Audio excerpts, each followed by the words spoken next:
نحمدہ ونصلی علی رسولہ الکریم اما بعد فاعوذ باللہ من الشیطان الرجیم بسم اللہ الرحمن الرحیم۔ معزز ناظرین السلام علیکم ورحمۃ اللہ وبرکاتہ۔ میں ہوں میاں محمد اکرم، آپ کی خدمت میں حاضر۔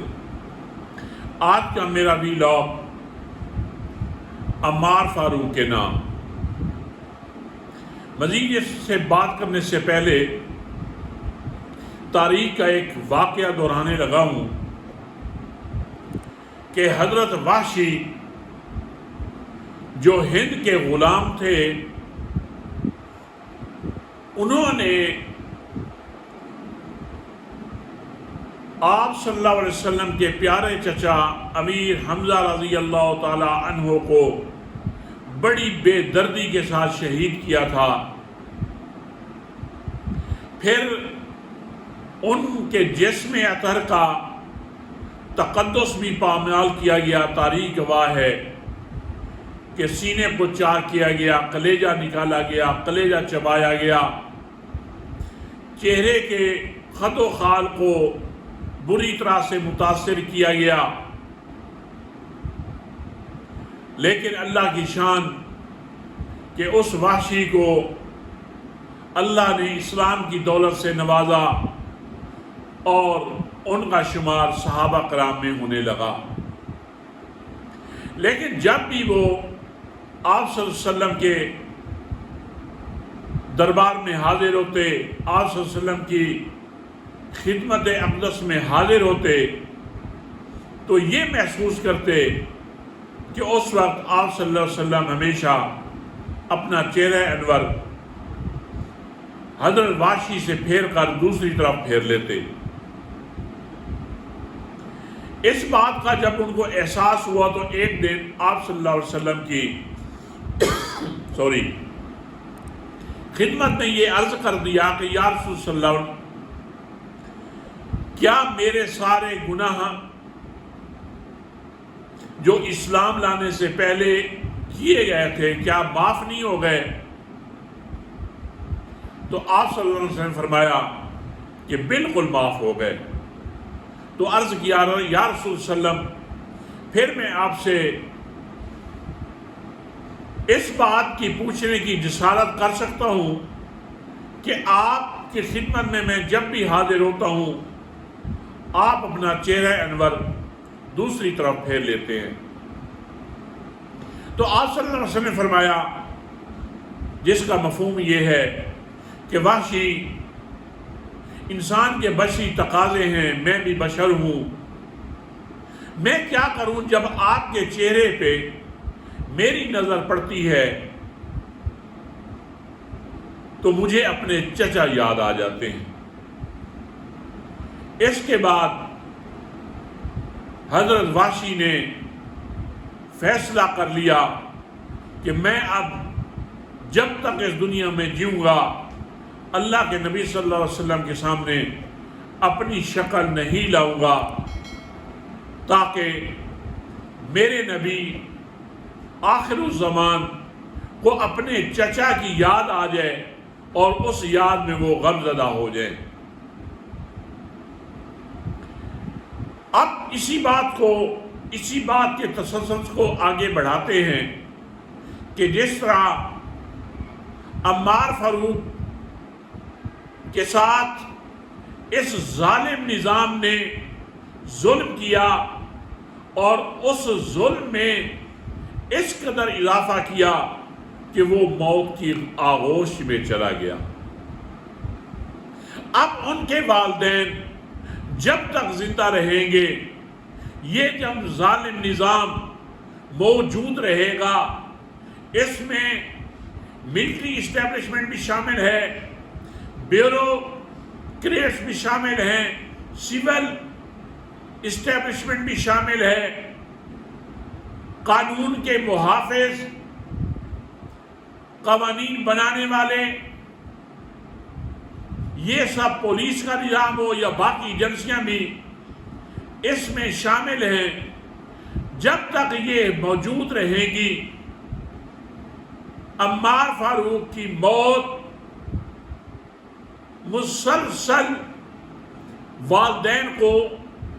ستاتی رہے گی۔ عمار فاروق جاتے جاتے ایک ایسے پردے کو چاک کر گیا جس نے قوم کو دھوکے میں رکھا ہوا تھا۔ وہ یہ تھا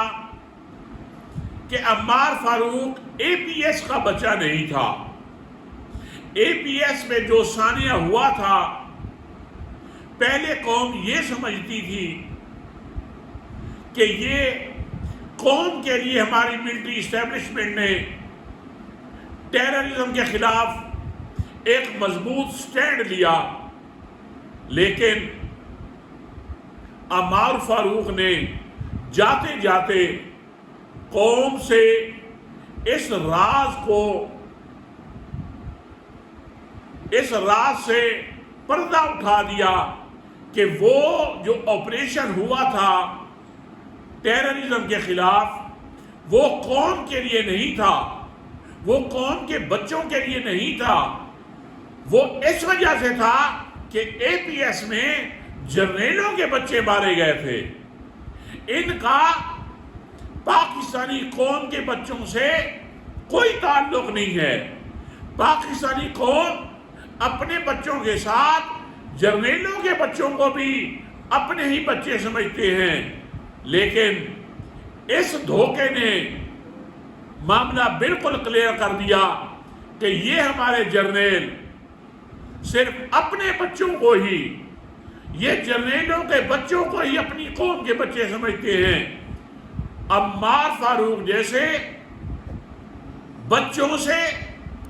ذل شاہ جیسے لوگوں سے، ارشد شریف جیسے لوگوں سے ان کا کوئی تعلق نہیں ہے، اور یہ ان کو اپنی قوم میں یہ شامل بھی نہیں کرتے۔ میں عمار فاروق کے والد عباد فاروق، ان کی والدہ، ان کے چچا، ان سب اور باقی جتنے رشتہ دار ان کے ہیں، ان کے ساتھ ہم ان کے غم میں برابر کے شریک ہیں۔ دعا کرتے ہیں کہ اللہ ان کو صبر جمیل عطا فرمائے، اور اس صبر پہ اللہ تعالیٰ ان کو دنیا کے میں بھی اجر سے نواز دے اور آخرت میں بھی، اور عمار فاروق کو اللہ تعالیٰ والدین کے لیے شفاعت کا ذریعہ بنا دے۔ اور ان کے لیے میں یہی ایک گزارش کر سکتا ہوں